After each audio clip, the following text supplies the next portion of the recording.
Assalamualaikum warahmatullahi wabarakatuh. Alhamdulillahirrabbilalamin. Wassalatu wassalamu ala asrafil anbiya'i wal mursalin wa ala alihi wa sahbihi ajma'in. Alhamdulillah ananda sekalian, hari ini kita masuk dalam materi pelajaran tafsir kelas 10 jurusan keagamaan bab pertama, yaitu tentang kebesaran dan kekuasaan Allah Subhanahu wa taala yang terdapat di dalam Al-Qur'an surah An-Nahl ayat 65 sampai 70, kemudian Quran surah Yasin ayat 38 sampai 40, dan Quran surah Al-Isra ayat 12, dan terakhir Quran surah Al-Anbiya ayat 30.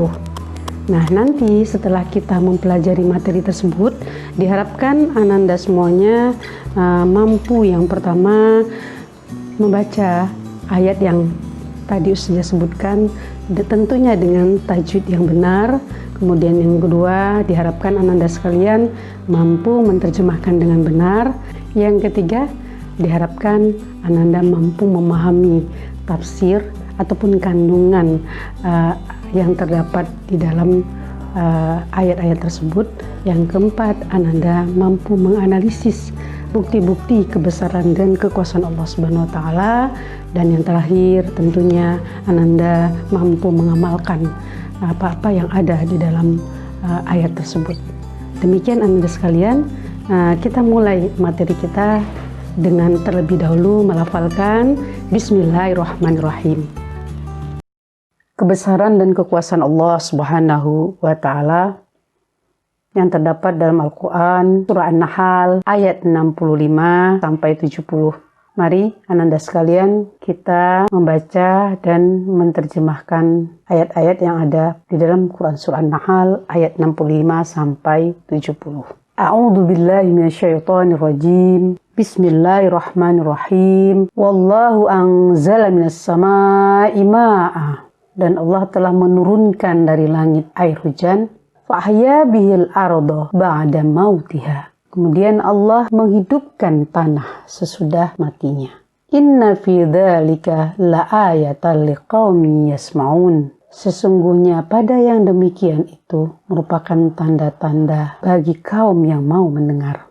Wa inna lakum fil an'ami la'ibrah. Dan sesungguhnya pada binatang ternak ada pelajaran bagi kamu. Nusqikum mimma fi butunihi. Kami memberi kamu minum dari apa-apa yang ada di dalam perutnya. Min baini farsin wadamin labanan khalis. Dari antara kotoran dan darah ada air susu yang murni. Sa'igan lisyaribin, menyegarkan bagi orang yang meminumnya.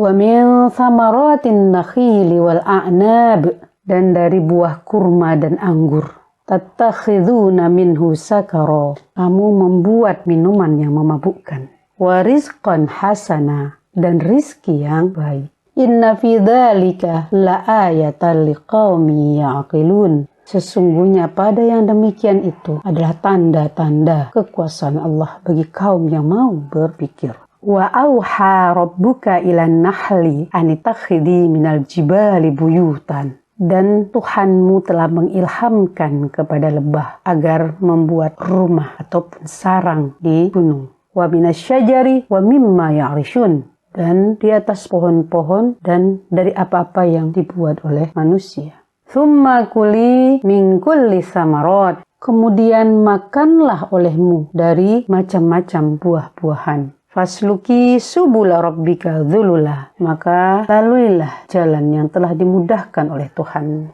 Yakhruju min butuniha syarabun mukhtalifun alwanu. Lebah mengeluarkan dari perutnya minuman atau madu yang bermacam-macam warnanya. Fihi syifa'ul linnas, yang dia merupakan obat yang bisa menyembuhkan bagi manusia. Inna fi dzalika laayatan liqaumin yatafakkarun. Sesungguhnya pada yang demikian itu merupakan tanda-tanda kebesaran Allah kepada kaum yang mau berfikir.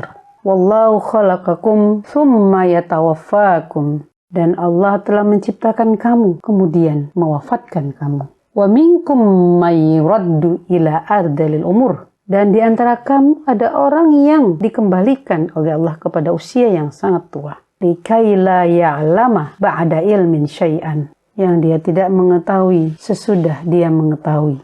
Innallaha alimun qadir, sesungguhnya Allah Maha mengetahui lagi Maha berkuasa. Ananda sekalian, kita lanjutkan pembelajaran kita dengan melihat penafsiran ataupun isi kandungan ayat yang telah kita baca dan terjemahkan tadi. Yang pertama ayat 65, Allah menjelaskan bahwa dialah yang menurunkan hujan dari langit, yang dibutuhkan berbagai macam tanaman di permukaan bumi. Andaikan tidak ada hujan, tentulah bumi itu menjadi kering, tandus, dan tak mungkin ditumbuhi oleh tanam-tanaman dan rerumputan. Hal itu menunjukkan bahwa Allah berkuasa menghidupkan tanah dan menyuburkannya setelah tidak adanya tanda-tanda kehidupan. Orang-orang yang memperhatikan kejadian itu tentu akan melihat bukti-bukti yang jelas dan tanda yang pasti tentang adanya Allah yang Maha Kuasa. Hal ini hanya dapat dipahami oleh orang yang mau mendengarkan penjelasan Allah, memperhatikan dan memikirkan tanda-tanda keesaan Allah Subhanahu wa Ta'ala. Selanjutnya kita lihat tafsir daripada ayat 66.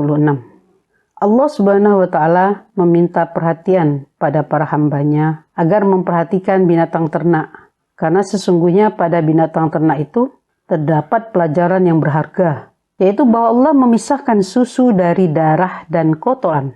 Binatang ternak itu memakan rerumputan, lalu dari makanan itu dihasilkan darah dan kotoran.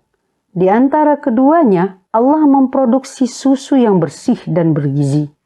Itu menunjukkan bahwa Allah Maha Kuasa dan Maha luas rahmatnya bagi para hambanya.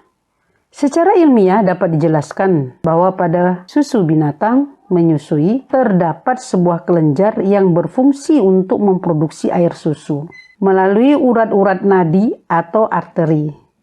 Kelenjar-kelenjar itu mendapatkan pasokan berupa zat yang terbentuk dari darah dan zat-zat dari sari makanan yang telah dicerna. Kedua komponen ini tidak dapat dikonsumsi secara langsung. Kelenjar air susu akan memproses kedua komponen ini dengan enzim-enzim yang ada dan menghasilkan air susu yang dapat dikonsumsi secara langsung. Air susu yang dihasilkannya mempunyai warna dan aroma yang sama sekali berbeda dengan zat aslinya. Air susu ibu atau ASI memiliki komponen yang tepat guna, memenuhi keperluan nutrisi bayi dan perlindungan terhadap penyakit yang mungkin timbul. Perimbangan nutrisi yang terkandung di dalam ASI sangatlah ideal bagi tubuh bayi yang masih sangat muda. Pada saat yang sama, susu bayi juga mengandung nutrin yang memacu perkembangan otak dan sistem syaraf.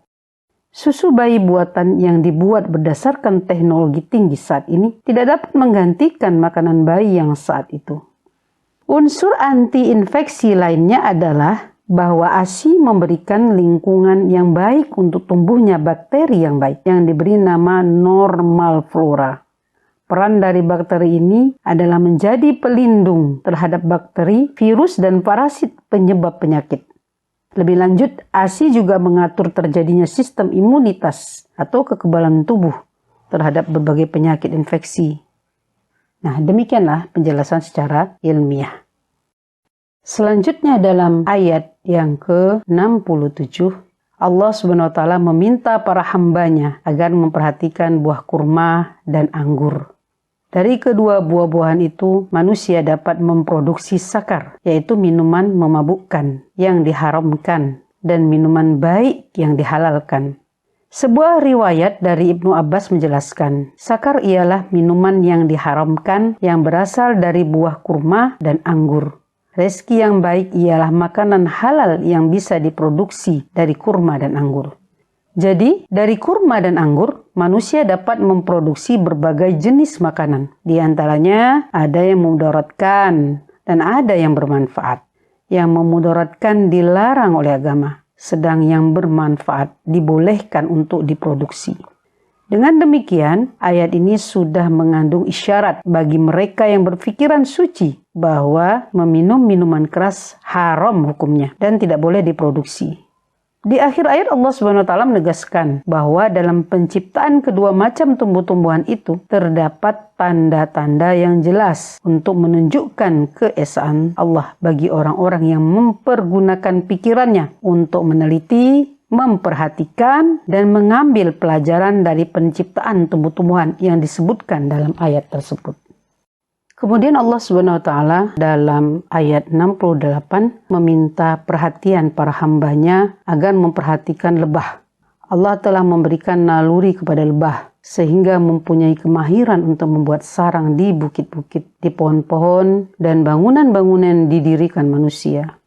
Seorang yang mau memperhatikan bagaimana kemahiran lebah membuat sarangnya, tentu ia akan takjub. Sarang lebah terbuat dari bahan serupa lilin dan mempunyai bentuk segi enam. Perangkai yang menurut para ahli struktur bangunan merupakan ruang yang paling banyak memuat isi dibanding dengan segi-segi lain. Apabila diperhatikan bobotnya, sarang lebah itu sangat ringan tetapi dapat menahan beban yang berat, yaitu madu, telur, dan embrio-embrionya. Hal ini juga menjadi bukti yang menunjukkan kekuasaan Allah Subhanahu wa taala. Selanjutnya dalam ayat 69, dengan izin dan kekuasaan Allah, dari perut lebah itu keluar sejenis minuman yang amat lezat berupa madu yang bermacam-macam warna dan rasanya. Di dalamnya terdapat kandungan yang bermanfaat bagi daya tahan tubuh dan obat yang dapat menyembuhkan bagi beberapa penyakit manusia. Sungguh pada yang demikian itu benar-benar terdapat suatu tanda kuasaan dan kebesaran Allah bagi orang yang mau berfikir. Pada ayat 70, Allah menjelaskan, dan di antara tanda-tanda kekuasaan Allah adalah bahwa Allah telah menciptakan manusia dari sumber yang satu, yaitu tanah. Sehingga manusia ada yang dapat hidup di dunia ini, kemudian dengan kekuasaan Allah pula, dia mewafatkan manusia dengan berbagai macam cara dan dalam usia yang berbeda, sesuai waktu yang telah ditentukannya. Di antara manusia juga ada yang dimatikan pada usia muda, dan ada pula yang dikembalikan kepada usia yang tua renta, pikun, dan lemah, kembali bagaikan bayi. Sehingga pada usia itu dia tidak mengetahui lagi sesuatu yang dulu pernah diketahuinya. Sungguh Allah Maha mengetahui segala sesuatu dan rahasia dari ciptaannya. Maha kuasa Allah melakukan apa saja yang dikehendakinya. Ananda sekalian, kita sudah menyelesaikan materi kita hari ini. Mudah-mudahan apa yang saya sampaikan tadi bermanfaat untuk kita semuanya. Dan kalau nanti ada pertanyaan-pertanyaan, Ananda bisa menuliskan di komen ini ataupun nanti masuk di rumah belajar Madrasah Muallimat Muhammadiyah. Dan kita insya Allah akan berdiskusi di sana. Terima kasih. Assalamualaikum warahmatullahi wabarakatuh.